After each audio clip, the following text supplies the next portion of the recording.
Pesan dan kesan, saya menyampaikan dulu salam.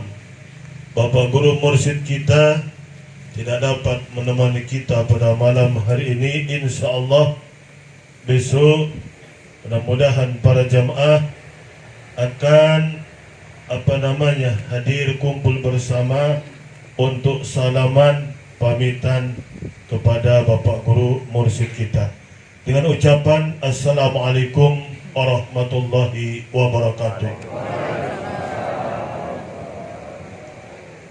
Para jemaah yang dirahmati Allah, pertama-tama yang saya hormati Bapak Badal Singkawang, Bapak Ustadz Ure Aswan beserta rombongan, dan insya Allah juga besok mereka akan meninggalkan Kalimantan Tengah ini. Mudah-mudahan perjalanan Bapak Ustadz Ure Aswan beserta rombongan selalu diberikan keamanan oleh Allah, jauhkan daripada bala, bencana, musibah oleh Allah Subhanahu wa Ta'ala, dan mudah-mudahan sampai di tempat rumah beliau dalam keadaan sehat walafiat. Yang saya hormati Bapak Perwakilan Badal Kalimantan Tengah, Bapak Ustadz Ibnu Abbas beserta keluarga, mudah-mudahan juga beliau selalu diberikan kekuatan, kesehatan, dan terus dengan semangatnya membimbing, memberikan arahan-arahan kepada jamaah yang ada di Kalimantan Tengah ini. Dan mudah-mudahan tugas beliau sebagai badal di sini selalu mendapatkan keringanan, pertolongan dari Allah Subhanahu wa Ta'ala. Yang kami hormati bapak-bapak, para pengurus, baik dari pengurus yayasan maupun pengurus perguruan, singkatnya bapak-bapak, ibu-ibu, para jamaah perguruan Thariqah Nasabandi rahimakumullah.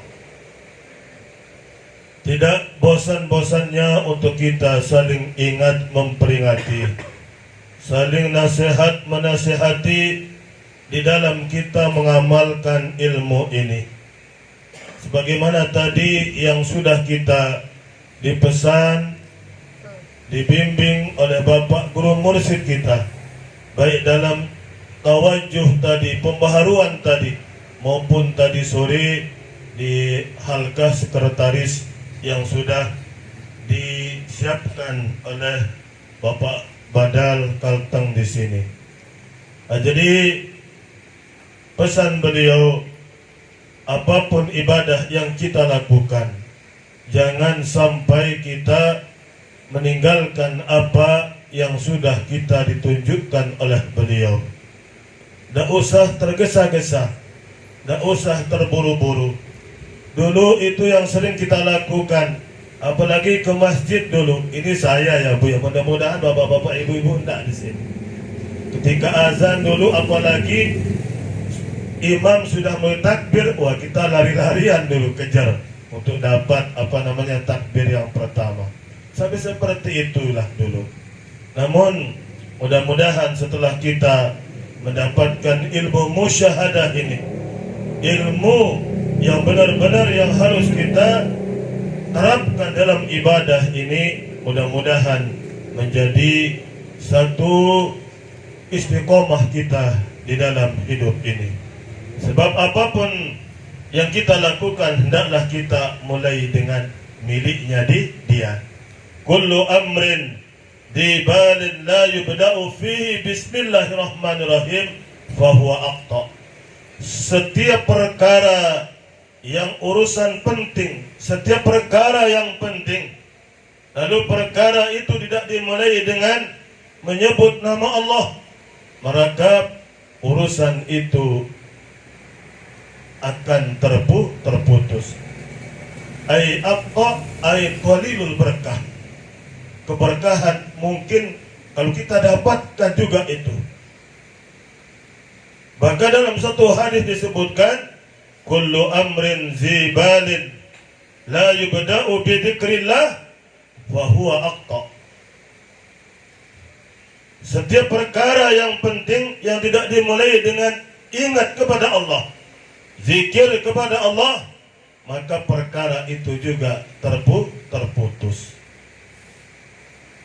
Makanya ini pentingnya, ini ilmu bismillah luar biasa nih. Makanya para wali-wali itu wiridnya tidak begitu panjang, hanya menyebut bismillah, apa yang mereka minta diijabahkan oleh Allah. Kalau kita wirid kita panjang sekali, tapi buktinya tidak ada. Tapi wali-wali Allah itu begitu keyakinan dan istiqomahnya kepada Allah. Nah, jadi Al-Quran yang 30 juz ini induknya adalah Al-Fatihah. Al-Fatihah induknya adalah Bismillahirrahmanirrahim. Bismillahirrahmanirrahim induknya adalah Bismi. Seterusnya sampai kita ditunjukkan apa dibalik hakikat Bismi itu. Kalau kita erapkan dulu, kalau kita belajar di madrasah itu senang saya erap-erapan dulu. Jadi ismi ini seakan-akan ada di sana al-jar wal majrur muta'alliqun bi u'allifu atau al-jar wal majrur muta'alliqun bi abtadi'u. Itu dulu kita i'rab.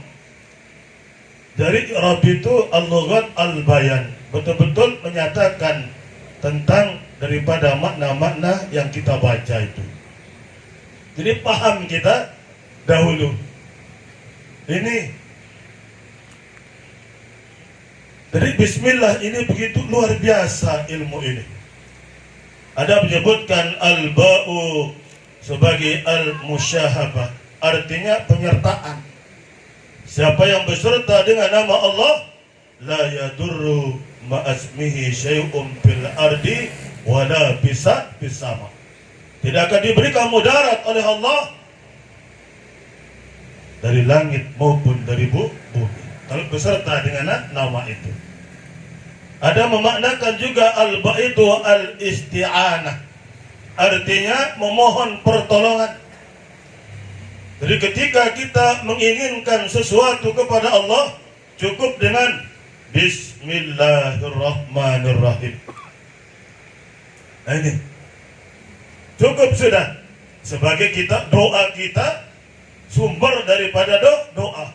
Membaca bismillah sudah terkabulkan dari Allah. Al-isti'anah ini kita memohon pertolongan kepada Allah Subhanahu wa ta'ala.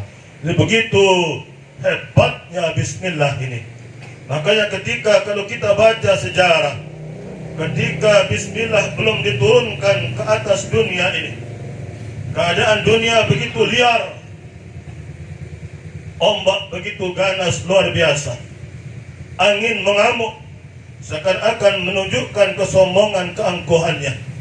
Lalu ketika Allah menurunkan kalimat Bismillahirrahmanirrahim, maka bumi yang bergoncang liar itu tiba-tiba menjadi diam, begitu tenangnya. Angin yang mengamuk luar biasa tiba-tiba berhembus dengan begitu sejuknya. Ombak yang begitu ganas seakan-akan ingin menghancurkan apapun yang ada, tiba-tiba dia begitu tenang, ombaknya begitu tenang ketika bismillah diturunkan oleh Allah Subhanahu wa ta'ala. Begitu hebatnya kekuatan daripada ilmu bismillah ini. Bahkan kelak ketika terjadi yaumil hisab, umat Nabi, bahkan para Nabi yang lain itu cemburu dia melihat akan kelakuan umat Rasulullah, akan timbangan amal kebaikan umat Rasulullah. Sampai-sampai Nabi yang lain, ada apa ini ya Allah? Kenapa umatku begitu tidak istimewa? Yang kau istimewakan umat Muhammad sallallahu alaihi wasallam. Lalu Rasulullah di sana lalu Allah Subhanahu wa ta'ala, karena umat Muhammad setiap dia bergerak, setiap dia makan, memakai apapun, dia tidak lepas, tidak lupa membaca Bismillahirrahmanirrahim. Karena di sana ada tiga nama yang agung. Allah, nama zat dari wajibalu wujud adalah sifat Ar-Rahman, lalu sifat Ar-Rahim. Coba kalau kita baca hadis saya, membaca subhanallah walhamdulillah wala ilaha illallah wallahu akbar wala, luar biasa sekali. Nah, sehingga inilah keistimewaan daripada umat Rasulullah sallallahu alaihi wasallam. Dan ilmu tentang rahasia bismillah ini kita ditunjukkan dalam wadah kita perguruan Thariqah Haq Naqsabandi. Nah, inilah yang disebut dengan ilmu ikhlas itu. Maka ketika ditunjukkan kita, itulah dia, segala-galanya itulah dia. Itulah kitab Allah, itulah sholat, itulah zakat, itulah puasa, itulah haji, seluruhnya. Karena apa? Ketika kita melakukan semua itu, karena harus ada yang itu, tidak boleh ada yang lain. Makanya satu hari seorang sahabat datang kepada Nabi bertanya, "Ya Rasulullah, aina Allah?" Wahai Nabi, di mana Allah itu? Fis sama au fil ard. Apakah Allah itu di langit atau di bumi? Lalu Rasulullah menjawab, fi qulubi ibadil mu'minin. Allah itu ada di hati orang-orang yang beriman. Nah, makanya pantas disebut qalbul mu'minin baitullah itu. Hati orang beriman itu adalah tempat untuk mengingat Allah.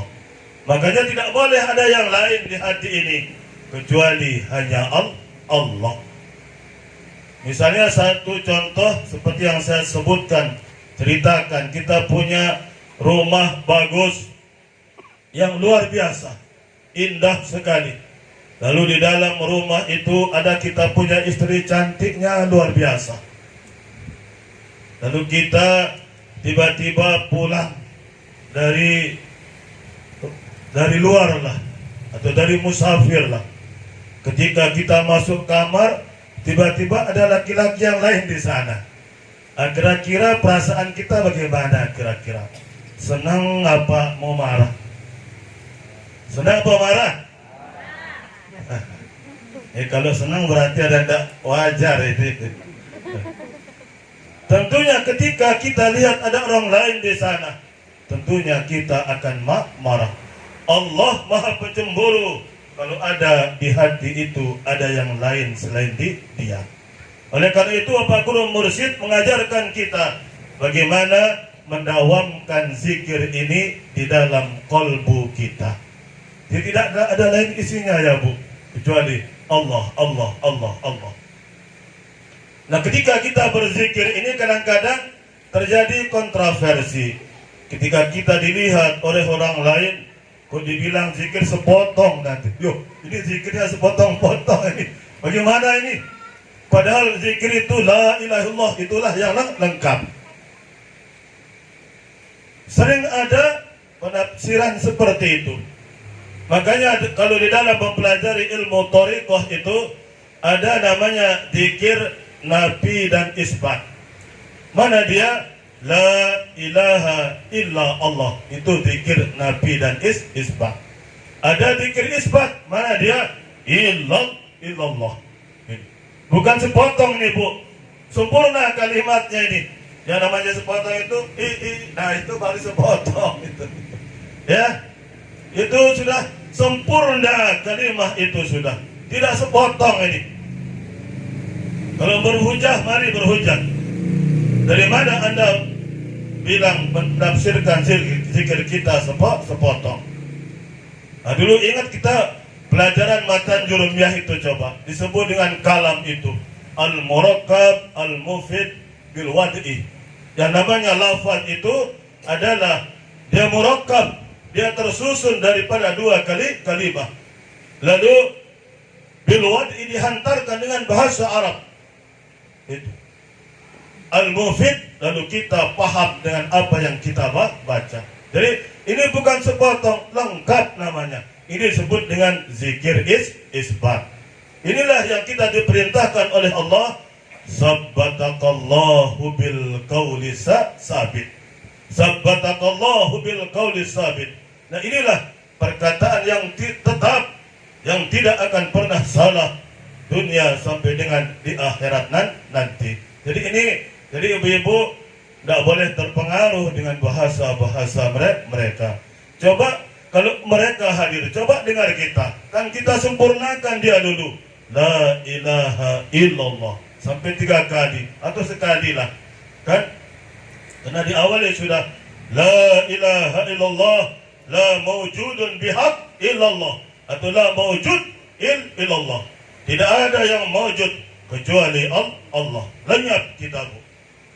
Ini adalah tingkatan orang-orang ahlul ma'rifat. Itu cara kita zikir. Kita mulai dengan la ilaha illallah. Lalu kita hujamkan kalimat illallah itu keras-keras, Bu. Nah, bila perlu ini bisa robek, ini tutup ini dengan suara kita ini. Atau jihad di masjid, bila perlu kubah itu pecah. Itu tamsilan, Bu. Jadi kubah itu sebuah lingkaran, sebuah hijab bagi kita. Maka disebutkan dalam sebuah hadis, "Lau anna as-samawati as-sab'i wal ardina as-sab'i khalqatan mubhamatan." Seandainya 7 petala langit dan 7 petala bumi sebuah lingkaran yang kokoh, yang sangat sulit untuk dipecah, untuk ditembus. La qasamat hunna la ilaha illallah. Maka yang akan dapat menembus, memecahnya adalah kalimah la ilaha illallah. Jadi hentakan kalimah Allah itulah yang akan memecah daripada dinding-dinding hijab kita. Hijab kita ini banyak, Pak. Harus keras. Tak boleh lemah dalam berzikir kepada Allah. Hentakan dia terus dengan hentakan sekeras-kerasnya. Karena rukun jahar itu adalah menggerakkan seluruh anggota badan, baik dari ujung kaki sampai dengan ujung rambut, ikut berzikir kepada Allah Subhanahu wa ta'ala. Jadi itulah jalan kita untuk mengikis karat-karat di dalam jiwa kita ini. Sebab hati ini Rasul gambarkan, indal quluba litasdan kama basdal hadid wa jala'uha la ilaha. Sesungguhnya hati manusia itu seperti besi yang berkarat, Bu. Nah, kalau kita membersihkan karat itu kan, kalau kita gosok halus-halus, mana bisa, Bu? Tak mungkin akan hilang karat itu. Walaupun ibu gosok sebulan, 2 bulan, tapi jalannya dengan halus sekali. La ilaha, tak ada tuh. Jadi harus pukulan keras, dan pukulan itu adalah kalimah illallah, kalimah hentakan daripada la ilaha illallah. Jadi itulah jalan kita untuk merontokkan karat-karat yang ada di dalam hati kita ini. Jadi zikir ini adalah pembersih daripada kalbu kita. Sebagaimana Rasul sampaikan bahwa setiap sesuatu itu ada alat pembersihnya, ada alat pencucinya.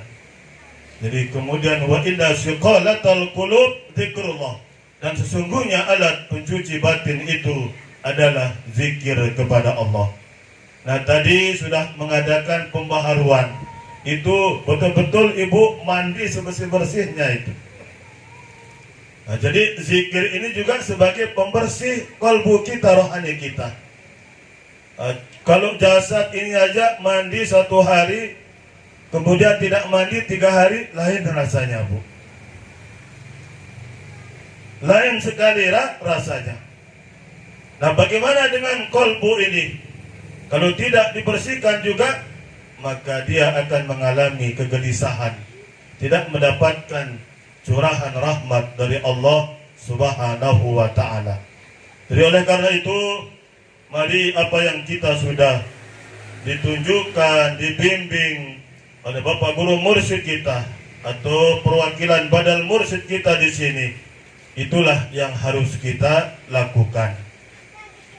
Dan di dalam kita mengamalkan ini, berhati-hati juga kita, bapak-bapak, ibu-ibu, harus kita pandai memilah siapa yang kita ajak berbicara. Ini ilmu hakikat, Bu, bukan ilmu syariat. Ilmu hakikat tidak boleh dimunculkan. Kalau dimunculkan berbahaya dia, Bu. Sehingga Imam Abu Hurairah sendiri berkata dalam sebuah hadis, "Akhadtu min Rasulillah wa a'aini minal ilmi." Aku mengambil dua macam ilmu dari baginda Nabi sallallahu alaihi wasallam.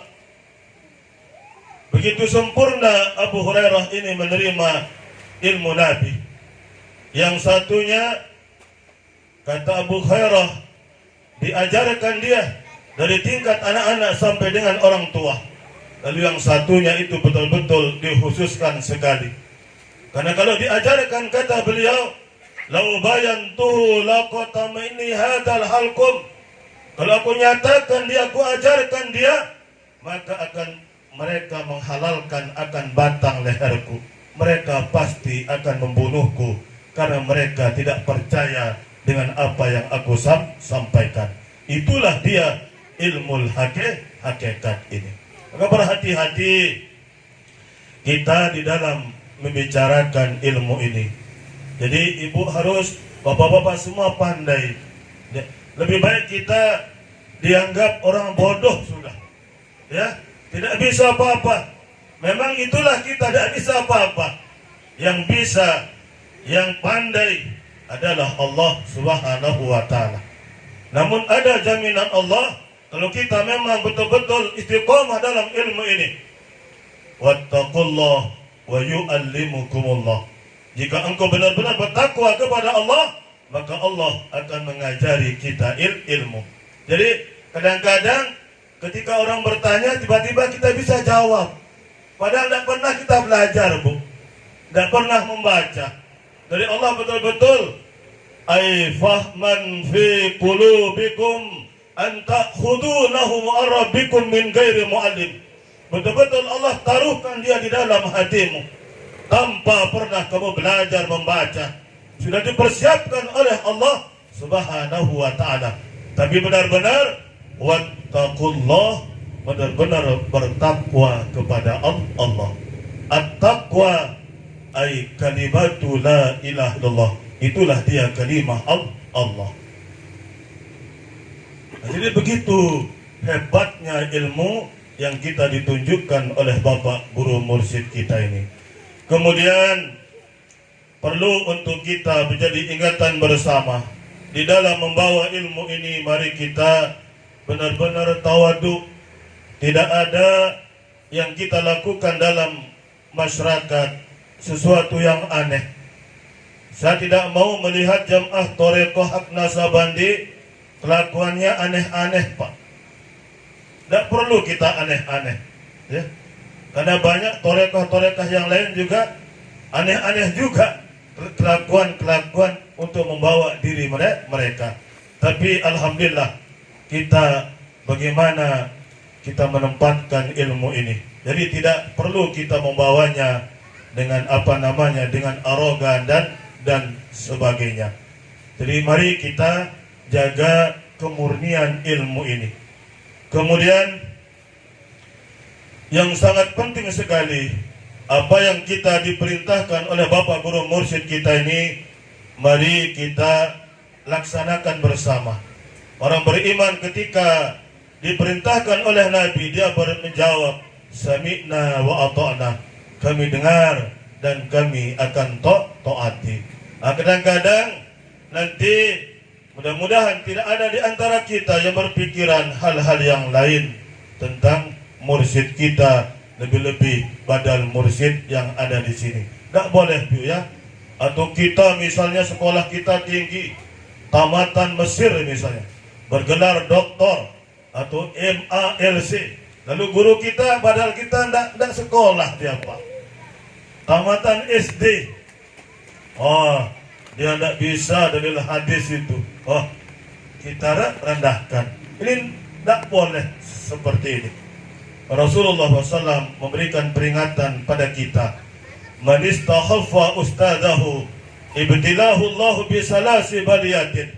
Barang siapa yang meringankan gurunya, atau siapa menunjukkan dia akan ilmu ini, maka dia akan diberikan 3 macam bala bencana oleh Allah.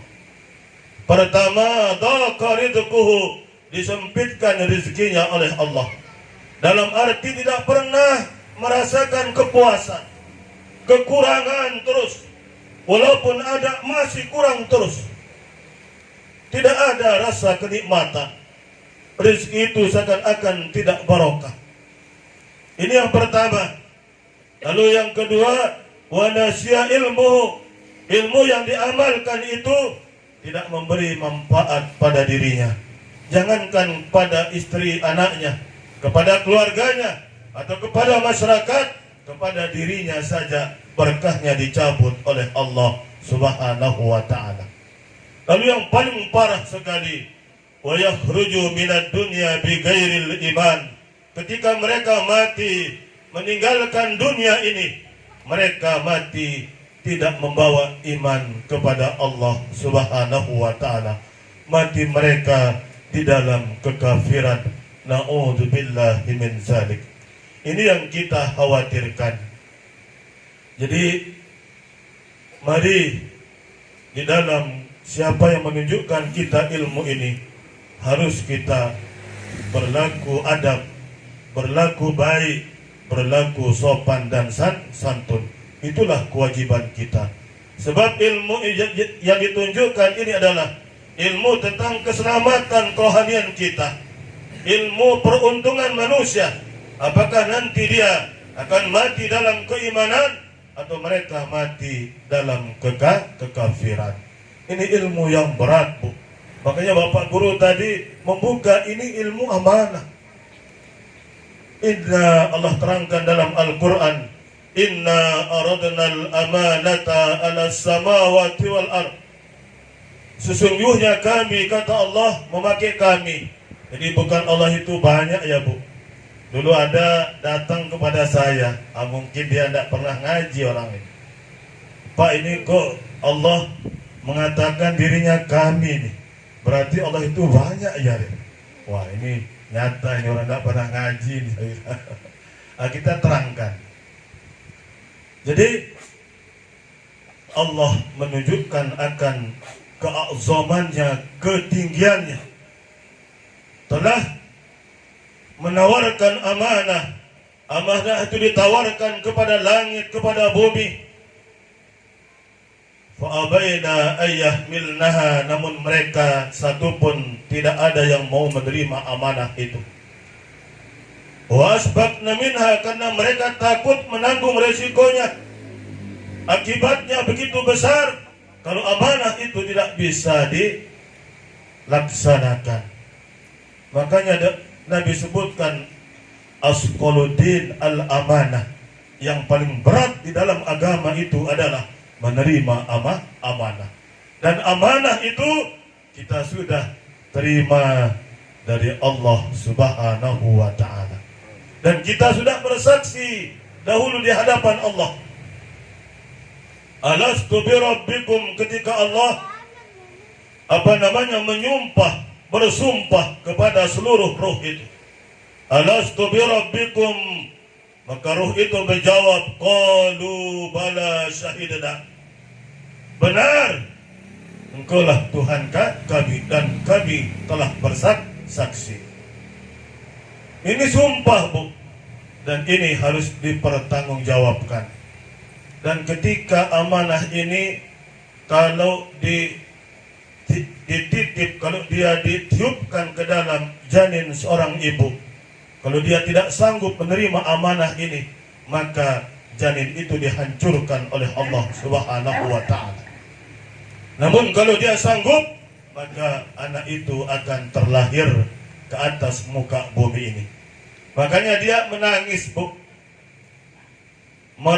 Menangis bayi yang baru keluar itu. Yang ditangisi adalah, ya Allah, Engkau telah keluarkan aku dari dalam rahim perut ibuku. Apakah amanah ini aku temukan dia atau tidak nanti, ya Allah? Dia menangis terus. Ya Allah, Engkau telah amanah sudah aku terima dan aku sudah Kau keluarkan dari rahim ibuku. Apakah aku akan lahir di kalangan orang-orang beriman atau orang-orang yang tidak beriman? Menangis terus bayi itu. Ya Allah, amanah sudah aku terima dan Engkau sudah lahirkan aku dari rahim perutku. Apakah amanah ini nanti ada yang menunjukkanku atau tidak, ya Allah? Menangis bayi itu. Ratapan-ratapan bayi ketika dilahirkan, dikeluarkan dari rahim perut ibunya. Dia meratap. Oleh karena itu, para jamaah, bersyukurlah kita sudah menemukan amanah yang dahulu, yang kita sudah sama-sama bersaksi di hadapan Allah melalui wadah perguruan kita. Amanah itu kita sudah ditunjukkan oleh Bapak Guru Mursyid kita. Tinggal bagaimana para jamaah kita mengimani, mengamalkan, lalu istiqomah di dalam kehidupan sehari-hari. Ini sudah tidak ada keraguan-raguan lagi. Zalikal kitab la raiba. Seakan-akan Allah mengatakan, sesungguhnya ini kitab. Sesungguhnya itu kitab. Sudah tidak ada keraguan-raguan. La nafiyatul jinis ta'malu amala inna tansibul isma wa tarfa'ul khabar. Kalau kita mencari daripada derajat daripada la ini, sama fungsinya dengan inna. Seakan-akan sesungguhnya Al-Quran itu tidak ada lagi keraguan-raguan atasnya. Jadi itulah dia hudal lil muttaqin, petunjuk bagi orang-orang yang bertakwa. Dan petunjuk itu kita sudah dapat di dalam wadah perguruan kita, Thariqah Haq Naqsabandi. Jadi sudah tidak ada alasan lagi, Pak, untuk kita tidak yakin dengan ilmu ini. Ini ilmu yang betul-betul original ini, Pak, ditunjukkan kita itu. Betul-betul super sempurna sudah. Kalau sudah super sempurna, tentunya kita tidak akan berani untuk mengotak-atiknya. Kalau jamaah berani, wah sungguh luar keterlaluan kita itu, berani mengotak-atik yang sudah maha sempurna itu. Nah, makanya Bapak Guru Mursyid kita, ketika kita ditunjukkan 3 kewajiban kita, meyakini, mengimani, mengamalkan, lalu istiqomah. Selesai sudah dia, Pak. Tidak ada yang lain. Untuk apa kita berbicara seperti orang-orang Thariqah masih dalam perjalanan, membahas-bahas tentang huruf. La yasihu shalah illa bil waqti. Tidak sah salat itu kecuali harus mengetahui asal usul daripada waktu salat. Lalu itu yang dikupas. Sumbernya adalah kalimah alhamdu. Alif isyarah. Ini ibarat isyarah menunjukkan waktu zuhur. Kenapa dia 4 rakaat? Itu yang dikupas. Kalau kita baca kitab-kitab daripada Thariqah. Maaf Pak, dulu saya sedang membaca kitab-kitab seperti itu. Tapi setelah kita praktikkan ketika sholat, mana dia nih? Tidak ada dia. Hilang semua. Namun alhamdulillah, setelah kita ditunjukkan ilmu ini, barulah kita merasakan sedikit ketenangan, kemudian kehusukan beribadah kepada Allah. Jadi harus kita syukuri. Jadi khusyuk ini memang sulit. Ini ada kiai ngajar dulu, Pak. Ini harus saya betulkan kiai ini. Dia memberikan satu fatwa kepada jamaahnya, tidak ada orang yang dapat khusyuk sholat. Wah, ini salah kiai ini, saya bilang. Udah, tunggu aja dia. Udah selesai ngajar, saya dekati, wah Pak Kiai hebat sekali pengajiannya tadi, saya bilang. Memang betul ya, tidak ada orang yang khusyuk sholat ya. Oh betul ya. Oh gitu ya. Mungkin ada dalil atau hadisnya, mungkin coba yang menerangkan bahwa sesungguhnya sekali-kali hambaku tidak akan pernah khusyuk dalam sholat. Ketika itu saya tanya, bengong dia apa? Lalu tiba-tiba dia baca, Astagfirullahaladzim, salah saya. Nah, mengakui dia itu. Padahal dalam Al-Quran jelas, kan? Qad aflahal mu'minun alladzina hum fi salatihim khashi'un. Sungguh beruntunglah orang-orang yang beriman. Orang beriman yang bagaimana? Yang mereka khusyuk dalam sholatnya. Nah ini ilmu khusyuk ini Pak ini. Jadi mau mereka khusyuk, namun ilmunya mereka tidak mau mencari. Pak saya mau khusyuk sholat, bagaimana caranya? Hanya diberikan, harus kita tahu arti yang kita baca, semuanya. Tapi kok tidak khusyuk juga itu kan? Itu keluar juga itu. Alhamdulillah ilmu ini kita sudah dapati dalam perguruan kita. Memang khusyuk ini, memang itu yang disabdakan oleh Nabi, awwalu ilmin yurfa'u minal ardi al khusyuk. Awal akwal yang akan diangkat dari muka bumi, dari hati manusia, adalah rasa khusyuk dalam beribadah kepada Allah. Apakah hal itu belum terjadi? Sudah terjadi. Nah, rasa khusyuk dalam ibadah ini sedikit manusia yang peduli memikirkannya. Hanya mereka sekedar menggugurkan kewajiban saja. Kalau sudah sholat, ya sudah, tenang rasanya. Apakah mau khusyuk atau tidak, mereka tidak pernah memikirkan. Alhamdulillah kita jalan khusyuk ini kita dapati, tinggal kita istiqomah terhadap ilmu yang kita ditunjukkan ini. Terakhir, untuk sekedar informasi, walaupun sudah disampaikan tadi oleh Bapak Guru Mursyid kita, bahwa kami besok, ini Bapak Guru Mursyid, sekitar berapa? Jam berapa sekarang? Jam 11 akan meninggalkan kota besi ini. Jadi besok kami beserta Bapak Guru Mursyid akan kembali ke Lombok. Oleh karena itu kami mungkin mewakili atas nama beliau, mungkin ada sesuatu yang tidak berkenan atau sesuatu yang tidak wajar dalam penglihatan bapak-bapak atau saya sendiri juga. Mungkin ada kata-kata atau bahasa yang keras atau bahasa yang tidak baik, maka mohon kami mewakili Bapak Guru agar kami untuk dimaafkan. Dimaafkan jemaah? Dimaafkan Dan mudah-mudahan juga kedatangan kami di Kalteng ini bukan kedatangan yang pertama dan yang terakhir. Nah, jadi mudah-mudahan ada kelanjutannya kembali. Ya, mudah-mudahan seperti kata pepatah, kalau ada sumur di ladang, boleh kita menumpang mandi. Kalau ada umur yang panjang, mudah-mudahan kita berjumpa lagi. Amin. Mudah-mudahan ini harapan pesan dari Bapak Guru Mursyid. Mudah-mudahan kita semua mampu untuk membawa ilmu ini di dalam kita berkehidupan, di dalam bermasyarakat.